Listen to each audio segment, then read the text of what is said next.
Hello students, तो आगे बढ़ते हम लोग अगला सवाल करते हैं पैरेलल रिएक्शंस का। और ये बेटा ये बहुत ही अच्छा सवाल है, ठीक है, बहुत ज्यादा अच्छा क्वेश्चन है, तो थोड़ा ध्यान से सुनना, कंफ्यूज मत होना। एक रिएक्शन दे रखी है 2A से बन रहा है 3B और 4C, तीनों की तीनों गैसेस दे रखी हैं। K1 और K2 रेट कांस्टेंट दे रखे हैं, और किसके दे रखे हैं वो क्वेश्चन में लिखा हुआ है। K1 और K2 जो है वो जो है दोनों के दोनों रिएक्शन के रेट कांस्टेंट है, मतलब K1 is the rate constant of this first reaction and K2 is the rate constant of this second reaction, ठीक है। रिएक्शन के K1 है। अगर नहीं दे रखे होते कि किसके हैं तो हम ए के घटने के मानते हैं, ए के डिसअपियरेंस के मानते हैं, ठीक है, लेकिन वो दे रखा है किसके हैं। क्वेश्चन में और क्या पूछा है, क्या दे रखा है, starting with pure A at 1 atm। Starting में सिर्फ ए है जिसका प्रेशर कितना है 1 atm। हम जब लॉन्ग टाइम के बाद, बहुत ही ज्यादा टाइम के बाद जब प्रेशर देखते हैं तो वो 5/3 atm आता है। जब बहुत ही ज्यादा टाइम के बाद, मतलब इन्फिनाइट टाइम के बाद जब प्रेशर देखते हैं तो 5/3 atm होता है, ठीक है। और जब 69.3 मिनट्स के बाद देखते हैं तो प्रेशर 4/3 atm आता है। अब ये बताओ बेटा, इन्फिनाइट टाइम के बाद जो प्रेशर 5/3 atm लग रहा है वो कौन लगाएगा, ए लगाएगा क्या, नहीं, क्योंकि ए तो ऑलमोस्ट खत्म हो जाएगा। तो कौन कौन लगाएगा, बी लगाएगा और सी लगाएगा, क्योंकि बी भी बनेगा सी भी बनेगा। और जो 69.3 मिनट्स दे रखा है उसके बाद प्रेशर कौन कौन लगाएगा, ए भी लगाएगा, बी भी लगाएगा और सी भी लगाएगा, क्योंकि तीनों प्रेजेंट होंगे। तो हमें ये K1 और K2 निकालने हैं, क्या होंगे, हमें क्या फाइंड आउट करना है, K1 और K2 की वैल्यू कैलकुलेट करनी है। क्वेश्चन समझ में आ गया होगा। बढ़ते हैं क्वेश्चन पर, क्योंकि बहुत बहुत ज्यादा इंपॉर्टेंट क्वेश्चन है, इंपॉर्टेंट और बहुत ही कॉन्सेप्ट खोलने वाला सवाल है, सारे कॉन्सेप्ट समझाने वाला सवाल है, पूरे दिमाग खोल देगा तुम्हारा, ध्यान से देखना, ठीक है। तो बेटा रिएक्शन लिख दी मैंने, 2A से क्या बन रहा है 3B और क्या बन रहा है 4C, ठीक है। रेट कांस्टेंट K1 है और कितना है K2 है, K1 है और K2 है, ठीक है। चलो फिर मैं यहां पर बेटा रेट कांस्टेंट A के घटने का, B के बनने का, C के बनने का लिखूं क्या, बोलो, चलो लिख देता हूं। B के बनने का रेट कांस्टेंट बताओ, KB, KB हो जाएगा बेटा 3K1, सबको पता होगा, KB हो जाएगा 3K1। और KC बताओ क्या लिखूं, KC लिख देता हूं 4K2, KC लिख देता हूं, KC लिख देता हूं 4K2, कितना 4K2। और KA, KA, KA हो जाएगा A के घटने का रेट कांस्टेंट कितना 2K1 प्लस 2K2। शायद सबको समझ में आ रहा होगा ये क्यों लिखा है मैंने, है ना, कैसे आएगा। ये रिएक्शन का रेट कांस्टेंट है, तो B के बनने का 3K1, C के बनने का रेट कांस्टेंट 4K2, A के घटने का 2K1 प्लस 2K2। अगर जरूरत पड़ेगी तो काम में ले लेंगे, ठीक है। आगे बढ़ते हैं सवाल में। हाँ, वही प्रोसीजर मेरा वही रहेगा। T = 0 पे प्रेशर कितना दे रखा है इसका 1 atm, कितना 1 atm। और मैं जो सवाल को करूंगा पहले इन्फिनाइट टाइम क्यों करूंगा, T = 0 पे 1 atm है, तो इन्फिनाइट टाइम के बाद, इन्फिनाइट टाइम के बाद जो है, इन्फिनाइट टाइम के बाद क्या होगा बेटा, इन्फिनाइट टाइम के बाद ये ऑलमोस्ट पूरा का पूरा क्या हो जाएगा, खत्म हो जाएगा। तो मैं लिख दे रहा हूं इन्फिनाइट टाइम के बाद 1 माइनस एक्स, एक्स नहीं लिख रहा मैं 2x लिख रहा हूं, minus 2y, 2x minus 2, 1 minus 2x minus 2y क्यों लिखा है मैंने, ये 2x और 2y क्यों लिखे, क्योंकि कॉफिशिएंट 2 है। तो मान लिया, और पहली रिएक्शन में, इस वाली रिएक्शन में a कितना घटा 2x, और दूसरी रिएक्शन में a कितना घटा 2y। अगर 2x घटेगा तो ये 3x बनेगा और ये 4y बनेगा, सबको शायद पता होना चाहिए। 1 माइनस 2x माइनस 2y, समझ में आ रहा है ना। इसका प्रेशर है 1 atm स्टार्टिंग में, इन्फिनाइट टाइम के बाद मेरे को पता है कि 0 हो जाएगा, मैं बाद में इक्वेशंस बनाने में काम ले लूंगा इसको, ठीक है। मैंने इन्फिनाइट टाइम के बाद इसका प्रेशर लिख दिया 1 माइनस 2x माइनस 2y।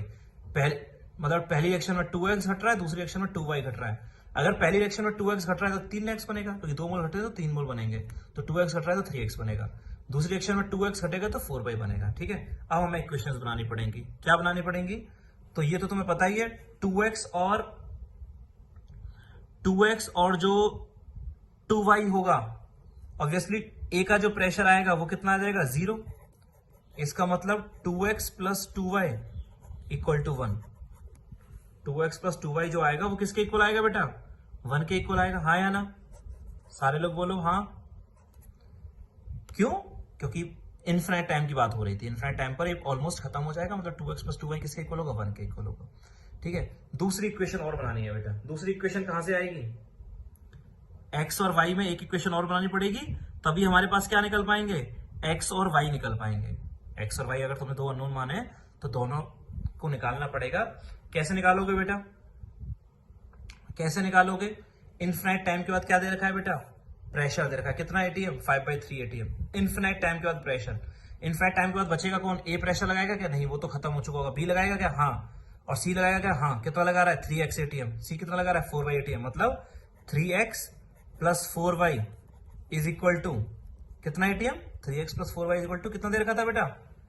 5/3 दे रखा था। दूसरी equation 3x plus 4y is equal to 5/3 atm. हाँ या ना? समझ में आ गया?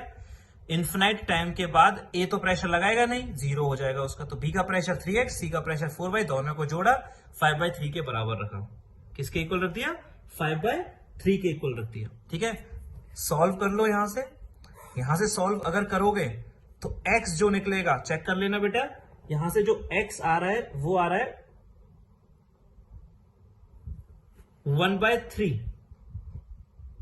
If I am not wrong, तो x जो आ रहा है वो आ रहा है 1/3, और y जो आ रहा है वो आ रहा है y is 1/5। Let me check, हो सकता है कि गलत भी हो, चेक कर सकते हैं। 2/3 प्लस 2/5, हाँ गलत ही है। 2x चेक कर लेते हैं बेटा, ये गलत लिख दिया मैंने। अगर मैं इस इक्वेशन को 2 से मल्टीप्लाई कर दूं तो 4x प्लस 4y, 4y से 4y चला जाएगा।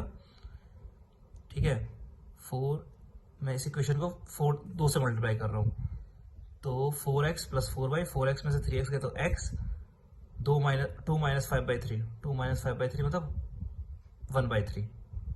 x तो 1/3 आ गया, y गलत लिखा है मैंने। y कितना आएगा वो चेक कर लेते हैं। ठीक है, तो y आ जाएगा 1 माइनस 2x, 1 माइनस 2/3, 1/3, 1/6। y आ जाएगा बेटा 1/6। कोई दिक्कत तो नहीं? तो 2/3 प्लस 1/3। ठीक है, x आ गया 1/3, y आ गया 1/6। कोई दिक्कत तो नहीं? x और y की वैल्यू मैंने फाइंड आउट कर ली। अब आएगा काम, हमें तो निकालना क्या है? K1 और K2 निकालने। अभी x और y निकालना काम नहीं था हमारा काम था K1 और K2 क्या होंगे। तो अब ये बताओ, क्या B और C की कंसंट्रेशन, क्या B और C का प्रेशर का रेशियो तुम्हें पता है क्या होगा? हाँ जी बताओ। PB अपॉन PC किसके इक्वल होगा? PB अपॉन PC इक्वल होगा, हाँ जी, B का प्रेशर और C के प्रेशर का रेशियो, या बात बोलूं मैं, B की कंसंट्रेशन और C की कंसंट्रेशन का रेशियो एट टाइम t क्या होता है? इनके बनने के रेट कांस्टेंट के रेशियो के बराबर होता है। आप कंसंट्रेशन के साथ डील नहीं कर रहे, आप डील कर रहे हैं किसके साथ? प्रेशर के साथ। तो B का प्रेशर और C का प्रेशर, B का प्रेशर और C का प्रेशर का रेशियो वही होगा जो उनके बनने का रेट कांस्टेंट होगा। तो मैं इसे लिख रहा हूं PB upon PC equal to KB upon KC। PB upon PC equal to KB upon V के बनने का रेट कांस्टेंट अपॉन C के बनने का रेट कांस्टेंट। तो PB कितना है बेटा? PB है, कितना आया था PB? 3x। और PC कितना था? PB है 3x और PC कितना है? 4y। तो 3x upon 4y is equal to किसके इक्वल? KB। KB कितना लिखा है मैंने यहाँ पर? KB लिखा है यहाँ पर 3k1, और KC क्या लिखा है? 4k2। तो 3k1 अपॉन 4k2, 3 से 3 गया, 4 से 4 गया, तो यहां से k1 अपॉन k2 किसके इक्वल निकला? k1 अपॉन k2 निकला x upon y। x upon y मतलब 1/3, 1/6, मतलब 2 आ गया। कितना आ गया? 2। मतलब अभी मैंने क्या करा है? मैंने अभी k1 और k2 नहीं निकाले, मैंने अभी सिर्फ क्या निकाला है? k1 और k2 का रेशियो निकाला है। समझ गया नहीं समझे? PV अपॉन PC का मतलब क्या है? B का प्रेशर अपॉन C का प्रेशर एट टाइम t। तो B के बनने का रेट कांस्टेंट अपॉन C के बनने का रेट कांस्टेंट, दैट इज 3। ठीक है, और PB क्या है? B का प्रेशर कितना है? 3x। C के प्रेशर कितना है? 4y। तो 3x अपॉन 4y। B का बनने का रेट कांस्टेंट कितना है? KB बराबर ये लिखा हुआ 3k1 और KC बराबर 4k2। पुट करा है बस, तो यहां से k1 अपॉन k2 आ जाएगा, x अपॉन y। x और y मैं निकाल चुका हूं, तो 2 ही आएगा। ठीक है, तो मेरे को रेट कांस्टेंट का रेशियो निकल गया मेरा। ठीक है, एक काम तो हो गया। अब दूसरा काम करेंगे। दूसरे काम के लिए क्या दे रखा है? 69.3 मिनट्स दे रखे हैं और उस समय प्रेशर दे रखा है। तो अब 69.3 मिनट्स के साथ डील करेंगे। ठीक है, तो अब उसके साथ डील कर लेते हैं। तो रिएक्शन में वापस लिखूंगा बेटा। रिएक्शन क्या थी? हाँ जी, 2A से क्या बन रहा था? 3B और 4C, यही बन रहा था। इसका प्रेशर कितना दे रखा था स्टार्टिंग में? हाँ जी, स्टार्टिंग में प्रेशर दे रखा था T इक्वल टू 0 पे। कितना? T इक्वल टू 0 पे इसका प्रेशर है 1 atm और time is equal to 69.3 minutes. 69.3 minutes के बाद इसका प्रेशर लिख देता हूं मैं 1 minus 2x minus 2y atm। ठीक है, ये बन जाएगा 3x atm, ये बन जाएगा 4y atm। सही है नहीं है? 69.3 मिनट्स के बाद इसका जो प्रेशर आएगा वो आएगा 1 माइनस 2x माइनस 2y और 3x और 4y। समझ गए नहीं समझे? कोई दिक्कत किसी को? नहीं ना? चलो फिर। हाँ जी, 1 माइनस 2x माइनस 2y और ये 3x और ये 4y। ठीक है, अब क्या है पता है हमें t टाइम पर प्रेशर पता है कितना atm? 4/3 atm। pt is equal to 4/3 atm। ठीक है, pt कितना है? 1 माइनस 2x माइनस 2y। अच्छा, 1 minus 2x minus 2y plus 3x plus 4y। 1 minus 2x minus 2y, तो बेटा क्या करें? ए का प्रेशर है 1 minus 2x minus 2y, B का प्रेशर है 3x, सी का प्रेशर है 4y इज इक्वल टू 4/3। ठीक है, यहां से कितना आ जाएगा बेटा? ये 3x minus 2x x 2y, 3x 4y minus 2y 1/3। ये इक्वेशन आ गई, अगर जरूरत पड़ेगी तो काम में ले लेंगे। x plus 2y equal to कितना? 1/3। x plus 2y is equal to 1/3। ठीक है, अब बेटा अब हमें जो है क्या निकालना है? हमें तो K1 और K2 निकालना है। हम पिछले वाले अभी तो हम लोग K1 और K2 का क्या निकाल चुके हैं? रेशियो निकाल चुके हैं। मतलब K1 और K2 में एक इक्वेशन लिख चुके हैं हम लोग। आ चुकी है हमारी K1 और K2 के अंदर एक इक्वेशन आ चुकी है ना। अब K1 और K2 में एक इक्वेशन अगर आ गई है, अगर एक इक्वेशन कहीं से और आ जाए तो काम हो जाएगा। ठीक है, अब बेटा ये बताओ, pressure of B upon pressure of C is equal to कितना? 3x upon 4y is equal to कितना? 3K1 upon 4K2। ये K1 है और ये K2 है। सही लिखा है मैंने? B का प्रेशर अपॉन C का प्रेशर, B का है 3x, C का है 4y, और वो किसके इक्वल होगा? B के बनने का रेट कांस्टेंट है 3K1, C के बनने का रेट कांस्टेंट है 4K2। ये से ये चला गया, ये से ये चला गया, तो यहां से x upon y is equal to कितना आ गया? K1 upon K2। K1 upon K2 पहले आ चुका था क्या? हाँ जी, आ चुका था। सब लोग बोलोगे क्या K1 अपॉन K2 पहले आ चुका था? हाँ, आ चुका था। कितना? 2 आ चुका था। तो यहां से x कितना आ गया बेटा? 2y आ गया। यहां से x कितना आ गया? 2y। तो एक इक्वेशन ये हो गई, ये फर्स्ट, ये सेकंड। सॉल्व कर लो इन दोनों को, 1 और 2 को। 1 और 2 को सॉल्व कर लो, तो यहां से x 2y के इक्वल है, तो y कितना आ जाएगा यहां से बेटा? y आ जाएगा 1/12। सबको दिख रहा होगा।